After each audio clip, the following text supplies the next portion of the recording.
ದೆಹಲಿ ದಂಗಲ್ನಲ್ಲಿ ಬಿಜೆಪಿ ಗೆಲುವು ಫಿಕ್ಸ್ ಎನ್ನಲಾಗ್ತಾ ಇದೆ. ಯಾಕಂದ್ರೆ ಕೇಜ್ರಿವಾಲ್ ಆಡಿದ ಪ್ರತಿ ಮಾತಿಗೂ ಮೋದಿ ಕೌಂಟರ್ ಕೊಡ್ತಿದ್ದಾರೆ. ಇದರ ಜೊತೆ ಕಾಂಗ್ರೆಸ್ ನಾಯಕರ ಸೆಲ್ಫ್ ಗೋಲ್ ನಮೋ ಕೈಗೆ ಬ್ರಹ್ಮಾಸ್ತ್ರ ಸಿಕ್ಕಂತಾಗಿದೆ. ಆ ಬಗ್ಗೆ ಒಂದು ಸ್ಪೆಷಲ್ ರಿಪೋರ್ಟ್ ನಾವು ತೋರಿಸ್ತೀವಿ, ಚೆಕ್ ಇಟ್. ದೆಹಲಿ ದಂಗಲ್ನಲ್ಲಿ ಬಿಜೆಪಿ ಗೆಲುವು ಫಿಕ್ಸ್. ಆಮ್ ಆದ್ಮಿ ಗುಡಿಸಿ ಒರೆಸ್ತಾರ ಮೋದಿ. ಕಾಂಗ್ರೆಸ್ ಸೆಲ್ಫ್ ಗೋಲ್ ನಮೋ ಬ್ರಹ್ಮಾಸ್ತ್ರ. ದೆಹಲಿ ಚುನಾವಣಾ ರಣಕಣದಲ್ಲಿ ಇದೀಗ ಮೋದಿ ಬಜೆಟ್ನದ್ದೇ ಹವ. ವಾರ್ಷಿಕ 10 ಲಕ್ಷದ ಆದಾಯಕ್ಕೆ ತೆರಿಗೆ ವಿಧಿಸಬಾರದು ಅಂತ ದೆಹಲಿ ಕೇಜ್ರಿವಾಲ್ ಹೇಳ್ತಾನೆ ಇದ್ರು. ಆದ್ರೆ ಈಗ ಮೋದಿ 10 ಅಲ್ಲ 12 ಲಕ್ಷ ರೂಪಾಯಿ ಆದಾಯಕ್ಕೆ ತೆರಿಗೆ ವಿನಾಯಿತಿ ನೀಡಿ ಕೇಜ್ರಿಗೆ ಕೌಂಟರ್ ಕೊಟ್ಟಿದ್ದಾರೆ.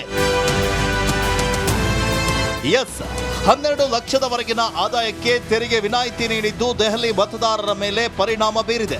ಯಾಕಂದ್ರೆ ದೆಹಲಿಯಲ್ಲಿ ಸುಮಾರು 70% ಜನ ತೆರಿಗೆಯನ್ನ ಪಾವತಿ ಮಾಡ್ತಾರೆ.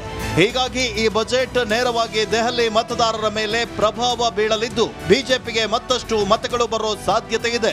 ಹೀಗಾಗಿ ಕೇಜ್ರಿ ಕೋಟೆ ಕಂಗಾಲಾಗಿದ್ದು ಮೋದಿ ಅಲೆಯಲ್ಲೇ ಕೊಚ್ಚಿ ಹೋಗುವ ಭೀತಿ ಎದುರಾಗಿದೆ. ದೆಹಲಿಯಲ್ಲಿ ನಮೋ ಪ್ರಚಾರದ ಅಬ್ಬರ. ಇಂದು ದೆಹಲಿಯ ಆರ್ಕೆ ಪುರಂನಲ್ಲಿ ಮೋದಿ ಸಮಾವೇಶವನ್ನ ನಡೆಸಿದ್ರು. ಕಾಂಗ್ರೆಸ್ ಹಾಗೂ ಆಮ್ ಆದ್ಮಿ ವಿರುದ್ಧ ಬೆಂಕಿ ಉಂಡೆಯನ್ನ ಉಗುಳಿದ್ರು. ಅದರಲ್ಲೂ ಪೂರ್ವಾಂಚಲ ಮತಗಳ ಮೇಲೆ ಕಣ್ಣಿಟ್ಟ ಮೋದಿ ಕೇಜ್ರಿಗೆ ಕೌಂಟರ್ ಅನ್ನ ಕೊಟ್ಟಿದ್ದಾರೆ. ಪೂರ್ವಾಂಚಾಲಿಗಳನ್ನ ಒಕ್ಕಲೆಬ್ಸಿದ್ರಿ ಅಂತ ಗುಡುಗಿದ್ದಾರೆ. पूर्वांचल के लोग दिल्ली में काम करते हैं, दिल्ली के विकास में सहयोग करते हैं, लेकिन जब कोविड आता है तो आपदा वाले अफवाहें फैलाकर, भय दिखाकर, झूठ बोलकर मेरे पूर्वांचल के भाई बहनों को दिल्ली से निकाल देते हैं. कोविड के नाम पर दिल्ली छोड़ने के लिए मजबूर करते हैं. ಕಾಂಗ್ರೆಸ್ ವಿರುದ್ಧ ಮೋದಿ ಗರ್ಜನೆ. ಉತ್ತರ ಪ್ರದೇಶ ಮತ್ತು ಬಿಹಾರದ ಹಲವು ಜನ ದೆಹಲಿಯಲ್ಲಿ ವಾಸವನ್ನ ಮಾಡ್ತಾ ಇದ್ದಾರೆ. ರಾಷ್ಟ್ರ ರಾಜಧಾನಿಯಲ್ಲಿ ಸುಮಾರು 40 ಲಕ್ಷಕ್ಕೂ ಹೆಚ್ಚು ಜನ ವಾಸಿಸುತ್ತಿದ್ದು ಇವರನ್ನೇ ಪೂರ್ವಾಂಚಾಲಿಗಳು ಎನ್ನಲಾಗುತ್ತೆ. ಇವರು ದೆಹಲಿ ಚುನಾವಣೆಯಲ್ಲಿ ನಿರ್ಣಾಯಕ ಪಾತ್ರವನ್ನ ವಹಿಸುತ್ತಾರೆ. ಬರೋಬ್ಬರಿ 20 ಕ್ಷೇತ್ರಗಳಲ್ಲಿ ಇವರ ಮತಗಳು ನಿರ್ಣಾಯಕವಾಗಿದೆ. ಹೀಗಾಗಿ ಪೂರ್ವಾಂಚಲಿ ಮತಗಳು ದೆಹಲಿ ದಂಗಲ್ನಲ್ಲಿ ಪ್ರಮುಖ ಪಾತ್ರವನ್ನ ವಹಿಸುತ್ತವೆ. ನಮ್ಮ ನಿವಾಸಿಗಳಿಗೆ ಪ್ರಧಾನಿ ಗುಡ್ ನ್ಯೂಸ್. ಬಿಜೆಪಿ ಅಧಿಕಾರಕ್ಕೆ ಬಂದ್ರೆ ಕೊಳೆಗೇರಿ ನಿರ್ಮೂಲನೆ ಆಗುತ್ತೆ ಅಂತ ಕೇಜ್ರಿವಾಲ್ ಆರ್ಭಟಿಸಿದ್ರು. ಇದೀಗ ಮೋದಿ ಅದಕ್ಕೂ ಕೌಂಟರ್ ಕೊಟ್ಟಿದ್ದಾರೆ. ಯಾವುದೇ ಕಾರಣಕ್ಕೂ ಸ್ಲಮ್ ತೆರವುಗೊಳಿಸಲ್ಲ ಅಂತ ಅಭಯ ಕೊಟ್ಟಿದ್ದಾರೆ. 10-12 साल पहले तक कांग्रेस की सरकार में अगर आप 12 लाख कमाते तो आपको 2,60,000 रुपया टैक्स में वापस देना पड़ता. अब भाजपा सरकार के कल के बजट के बाद साल में 12 लाख रुपया कमाने वाले को 1 रुपया भी टैक्स का देना नहीं पड़ेगा. ಕೇಜ್ರಿವಾಲ್ ಪ್ರತಿ ಪಟ್ಟಗಳಿಗೆ ಮೋದಿ ಸರಿಯಾಗಿ ಪ್ರತಿಪಟ್ಟನ್ನ ನೀಡ್ತಾ ಇದ್ದು ದೆಹಲಿ ಫಲಿತಾಂಶ ಕುತೂಹಲವನ್ನ ಮೂಡಿಸಿದೆ. ಇನ್ನೂ ಒಂದು ಅಂಶ ಇದೆ. ದೆಹಲಿ ಚುನಾವಣೆ ಗೆಲ್ಲಬೇಕಂದ್ರೆ ಕಳೆದ ಬಾರಿಗಿಂತ 6% ಅಧಿಕ ಮತಗಳು ಬಿಜೆಪಿಗೆ ಬೇಕು. ಅಷ್ಟು ವೋಟ್ ಬಿಜೆಪಿಗೆ ಸಿಗುತ್ತಾ ಅನ್ನೋದೇ ಯಕ್ಷ ಪ್ರಶ್ನೆ. Hema Pashupatihal, news desk. ದೆಹಲಿ ದಂಗಲ್ನಲ್ಲಿ ಬಿಜೆಪಿ ಗೆಲುವು ಫಿಕ್ಸ್ ಎನ್ನಲಾಗ್ತಾ ಇದೆ. ಯಾಕಂದ್ರೆ ಕೇಜ್ರಿವಾಲ್ ಆಡಿದ ಪ್ರತಿ ಮಾತಿಗೂ ಮೋದಿ ಕೌಂಟರ್ ಕೊಡ್ತಿದ್ದಾರೆ. ಇದರ ಜೊತೆ ಕಾಂಗ್ರೆಸ್ ನಾಯಕರ ಸೆಲ್ಫ್ ಗೋಲ್ ನಮೋ ಕೈಗೆ ಬ್ರಹ್ಮಾಸ್ತ್ರ ಸಿಕ್ಕಂತಾಗಿದೆ. ಆ ಬಗ್ಗೆ ಒಂದು ಸ್ಪೆಷಲ್ ರಿಪೋರ್ಟ್ ನಾವು ತೋರಿಸ್ತೀವಿ, ಚೆಕ್ ಇಟ್. ದೆಹಲಿ ದಂಗಲ್ನಲ್ಲಿ ಬಿಜೆಪಿ ಗೆಲುವು ಫಿಕ್ಸ್. ಆಮ್ ಆದ್ಮಿ ಗುಡಿಸಿ ಒರೆಸ್ತಾರ ಮೋದಿ. ಕಾಂಗ್ರೆಸ್ ಸೆಲ್ಫ್ ಗೋಲ್ ನಮೋ ಬ್ರಹ್ಮಾಸ್ತ್ರ. ದೆಹಲಿ ಚುನಾವಣಾ ರಣಕಣದಲ್ಲಿ ಇದೀಗ ಮೋದಿ ಬಜೆಟ್ನದ್ದೇ ಹವ. ವಾರ್ಷಿಕ 10 ಲಕ್ಷದ ಆದಾಯಕ್ಕೆ ತೆರಿಗೆ ವಿಧಿಸಬಾರದು ಅಂತ ದೆಹಲಿ ಕೇಜ್ರಿವಾಲ್ ಹೇಳ್ತಾನೆ ಇದ್ರು. ಆದ್ರೆ ಈಗ ಮೋದಿ 10 ಅಲ್ಲ 12 ಲಕ್ಷ ರೂಪಾಯಿ ಆದಾಯಕ್ಕೆ ತೆರಿಗೆ ವಿನಾಯಿತಿ ನೀಡಿ ಕೇಜ್ರಿಗೆ ಕೌಂಟರ್ ಕೊಟ್ಟಿದ್ದಾರೆ. ಎಸ್, 12 ಲಕ್ಷದವರೆಗಿನ ಆದಾಯಕ್ಕೆ ತೆರಿಗೆ ವಿನಾಯಿತಿ ನೀಡಿದ್ದು ದೆಹಲಿ ಮತದಾರರ ಮೇಲೆ ಪರಿಣಾಮ ಬೀರಿದೆ. ಯಾಕಂದ್ರೆ ದೆಹಲಿಯಲ್ಲಿ ಸುಮಾರು 70% ಜನ ತೆರಿಗೆಯನ್ನ ಪಾವತಿ ಮಾಡ್ತಾರೆ. ಹೀಗಾಗಿ ಈ ಬಜೆಟ್ ನೇರವಾಗಿ ದೆಹಲಿ ಮತದಾರರ ಮೇಲೆ ಪ್ರಭಾವ ಬೀಳಲಿದ್ದು ಬಿಜೆಪಿಗೆ ಮತ್ತಷ್ಟು ಮತಗಳು ಬರೋ ಸಾಧ್ಯತೆ ಇದೆ. ಹೀಗಾಗಿ ಕೇಜ್ರಿ ಕೋಟೆ ಕಂಗಾಲಾಗಿದ್ದು ಮೋದಿ ಅಲೆಯಲ್ಲೇ ಕೊಚ್ಚಿ ಹೋಗುವ ಭೀತಿ ಎದುರಾಗಿದೆ. ದೆಹಲಿಯಲ್ಲಿ ನಮೋ ಪ್ರಚಾರದ ಅಬ್ಬರ. ಇಂದು ದೆಹಲಿಯ ಆರ್ಕೆ ಪುರಂನಲ್ಲಿ ಮೋದಿ ಸಮಾವೇಶವನ್ನ ನಡೆಸಿದ್ರು. ಕಾಂಗ್ರೆಸ್ ಹಾಗೂ ಆಮ್ ಆದ್ಮಿ ವಿರುದ್ಧ ಬೆಂಕಿ ಉಂಡೆಯನ್ನ ಉಗುಳಿದ್ರು. ಅದರಲ್ಲೂ ಪೂರ್ವಾಂಚಲ ಮತಗಳ ಮೇಲೆ ಕಣ್ಣಿಟ್ಟ ಮೋದಿ ಕೇಜ್ರಿಗೆ ಕೌಂಟರ್ ಅನ್ನ ಕೊಟ್ಟಿದ್ದಾರೆ. ಪೂರ್ವಾಂಚಾಲಿಗಳನ್ನ ಒಕ್ಕಲೆಬ್ಸಿದ್ರಿ ಅಂತ ಗುಡುಗಿದ್ದಾರೆ.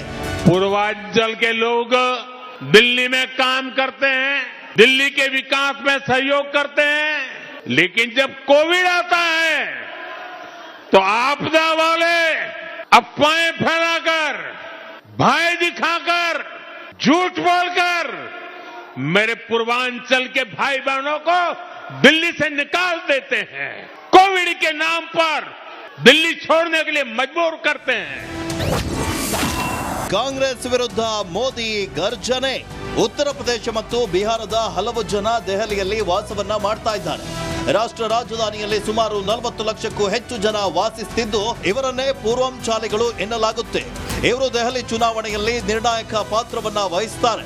ಬರೋಬ್ಬರಿ 20 ಕ್ಷೇತ್ರಗಳಲ್ಲಿ ಇವರ ಮತಗಳು ನಿರ್ಣಾಯಕವಾಗಿದೆ. ಹೀಗಾಗಿ ಪೂರ್ವಾಂಚಲಿ ಮತಗಳು ದೆಹಲಿ ದಂಗಲ್ನಲ್ಲಿ ಪ್ರಮುಖ ಪಾತ್ರವನ್ನ ವಹಿಸುತ್ತವೆ. ನಮ್ಮ ನಿವಾಸಿಗಳಿಗೆ ಪ್ರಧಾನಿ ಗುಡ್ ನ್ಯೂಸ್. ಬಿಜೆಪಿ ಅಧಿಕಾರಕ್ಕೆ ಬಂದ್ರೆ ಕೊಳೆಗೇರಿ ನಿರ್ಮೂಲನೆ ಆಗುತ್ತೆ ಅಂತ ಕೇಜ್ರಿವಾಲ್ ಆರ್ಭಟಿಸಿದ್ರು. ಇದೀಗ ಮೋದಿ ಅದಕ್ಕೂ ಕೌಂಟರ್ ಕೊಟ್ಟಿದ್ದಾರೆ. ಯಾವುದೇ ಕಾರಣಕ್ಕೂ ಸ್ಲಂ ತೆರವುಗೊಳಿಸಲ್ಲ ಅಂತ ಅಭಯ ಕೊಟ್ಟಿದ್ದಾರೆ. 10-12 साल पहले तक कांग्रेस की सरकार में अगर आप 12 लाख कमाते तो आपको 2,60,000 रुपया टैक्स में वापस देना पड़ता। अब भाजपा सरकार के कल के बजट के बाद साल में 12 लाख रुपया कमाने वाले को 1 रुपया भी टैक्स का देना नहीं पड़ेगा। ಕೇಜ್ರಿವಾಲ್ ಪ್ರತಿ ಪಟ್ಟಗಳಿಗೆ ಮೋದಿ ಸರಿಯಾಗಿ ಪ್ರತಿಪಟ್ಟನ್ನ ನೀಡ್ತಾ ಇದ್ದು ದೆಹಲಿ ಫಲಿತಾಂಶ ಕುತೂಹಲವನ್ನ ಮೂಡಿಸಿದೆ. ಇನ್ನೂ ಒಂದು ಅಂಶ ಇದೆ. ದೆಹಲಿ ಚುನಾವಣೆ ಗೆಲ್ಲಬೇಕಂದ್ರೆ ಕಳೆದ ಬಾರಿಗಿಂತ 6% ಅಧಿಕ ಮತಗಳು ಬಿಜೆಪಿಗೆ ಬೇಕು. ಅಷ್ಟು ವೋಟ್ ಬಿಜೆಪಿಗೆ ಸಿಗುತ್ತಾ ಅನ್ನೋದೇ ಯಕ್ಷ ಪ್ರಶ್ನೆ. Hema Pashupatihal, news desk, Republic Kannada. Delhi ದಂಗಲ್ನಲ್ಲಿ ಬಿಜೆಪಿ ಗೆಲುವು ಫಿಕ್ಸ್ ಎನ್ನಲಾಗ್ತಾ ಇದೆ. ಯಾಕಂದ್ರೆ ಕೇಜ್ರಿವಾಲ್ ಆಡಿದ ಪ್ರತಿ ಮಾತಿಗೂ ಮೋದಿ ಕೌಂಟರ್ ಕೊಡ್ತಿದ್ದಾರೆ. ಇದರ ಜೊತೆ ಕಾಂಗ್ರೆಸ್ ನಾಯಕರ ಸೆಲ್ಫ್ ಕಾಲ್ ನಮೋ ಕೈಗೆ ಬ್ರಹ್ಮಾಸ್ತ್ರ ಸಿಕ್ಕಂತಾಗಿದೆ. ಆ ಬಗ್ಗೆ ಒಂದು ಸ್ಪೆಷಲ್ ರಿಪೋರ್ಟ್ ನಾವು ತೋರಿಸ್ತೀವಿ, ಚೆಕ್ ಇಟ್. ದೆಹಲಿ ದಂಗಲ್ನಲ್ಲಿ ಬಿಜೆಪಿ ಗೆಲುವು ಫಿಕ್ಸ್. ಆಮ್ ಆದ್ಮಿ ಗುಡಿಸಿ ಒರೆಸ್ತಾರ ಮೋದಿ.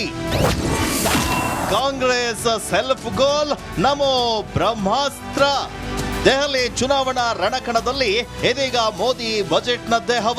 ವಾರ್ಷಿಕ 10 ಲಕ್ಷದ ಆದಾಯಕ್ಕೆ ತೆರಿಗೆ ವಿಧಿಸಬಾರದು ಅಂತ ದೆಹಲಿ ಕೇಜ್ರಿವಾಲ್ ಹೇಳ್ತಾನೆ ಇದ್ರು. ಆದ್ರೆ ಈಗ ಮೋದಿ 10 ಅಲ್ಲ 12 ಲಕ್ಷ ರೂಪಾಯಿ ಆದಾಯಕ್ಕೆ ತೆರಿಗೆ ವಿನಾಯಿತಿ ನೀಡಿ ಕೇಜ್ರಿಗೆ ಕೌಂಟರ್ ಕೊಟ್ಟಿದ್ದಾರೆ. ಎಸ್, 12 ಲಕ್ಷದವರೆಗಿನ ಆದಾಯಕ್ಕೆ ತೆರಿಗೆ ವಿನಾಯಿತಿ ನೀಡಿದ್ದು ದೆಹಲಿ ಮತದಾರರ ಮೇಲೆ ಪರಿಣಾಮ ಬೀರಿದೆ. ಯಾಕಂದ್ರೆ ದೆಹಲಿಯಲ್ಲಿ ಸುಮಾರು 70% ಜನ ತೆರಿಗೆಯನ್ನ ಪಾವತಿ ಮಾಡ್ತಾರೆ. ಹೀಗಾಗಿ ಈ ಬಜೆಟ್ ನೇರವಾಗಿ ದೆಹಲಿ ಮತದಾರರ ಮೇಲೆ ಪ್ರಭಾವ ಬೀಳಲಿದ್ದು ಬಿಜೆಪಿಗೆ ಮತ್ತಷ್ಟು ಮತಗಳು ಬರೋ ಸಾಧ್ಯತೆ ಇದೆ.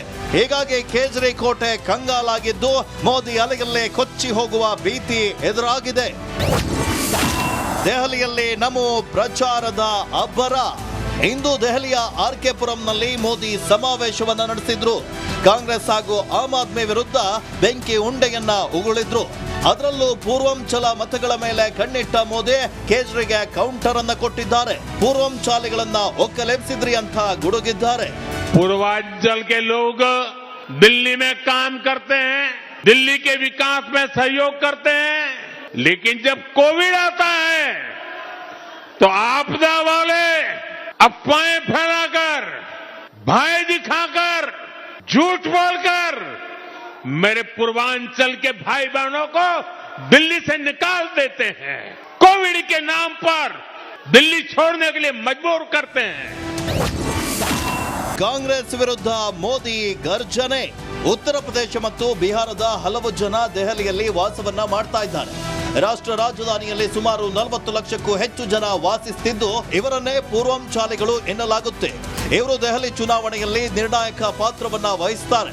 ಬರೋಬ್ಬರಿ 20 ಕ್ಷೇತ್ರಗಳಲ್ಲಿ ಇವರ ಮತಗಳು ನಿರ್ಣಾಯಕವಾಗಿದೆ. ಹೀಗಾಗಿ ಪೂರ್ವಾಂಚಲಿ ಮತಗಳು ದೆಹಲಿ ದಂಗಲ್ನಲ್ಲಿ ಪ್ರಮುಖ ಪಾತ್ರವನ್ನ ವಹಿಸುತ್ತವೆ. ನಮ್ಮ ನಿವಾಸಿಗಳಿಗೆ ಪ್ರಧಾನಿ ಗುಡ್ ನ್ಯೂಸ್. ಬಿಜೆಪಿ ಅಧಿಕಾರಕ್ಕೆ ಬಂದ್ರೆ ಕೊಳೆಗೇರಿ ನಿರ್ಮೂಲನೆ ಆಗುತ್ತೆ ಅಂತ ಕೇಜ್ರಿವಾಲ್ ಆರ್ಭಟಿಸಿದ್ರು. ಇದೀಗ ಮೋದಿ ಅದಕ್ಕೂ ಕೌಂಟರ್ ಕೊಟ್ಟಿದ್ದಾರೆ. ಯಾವುದೇ ಕಾರಣಕ್ಕೂ ಸ್ಲಂ ತೆರವುಗೊಳಿಸಲ್ಲ ಅಂತ ಅಭಯ ಕೊಟ್ಟಿದ್ದಾರೆ.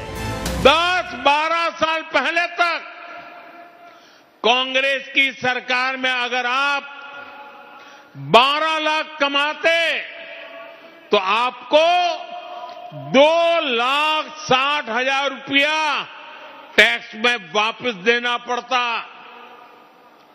अब भाजपा सरकार के कल के बजट के बाद साल में 12 लाख रुपया कमाने वाले को 1 रुपया भी टैक्स का देना नहीं पड़ेगा। ಕೇಜ್ರಿವಾಲ್ ಪ್ರತಿ ಪಟ್ಟಗಳಿಗೆ ಮೋದಿ ಸರಿಯಾಗಿ ಪ್ರತಿಪಟ್ಟನ್ನ ನೀಡ್ತಾ ಇದ್ದು ದೆಹಲಿ ಫಲಿತಾಂಶ ಕುತೂಹಲವನ್ನ ಮೂಡಿಸಿದೆ. ಇನ್ನೂ ಒಂದು ಅಂಶ ಇದೆ.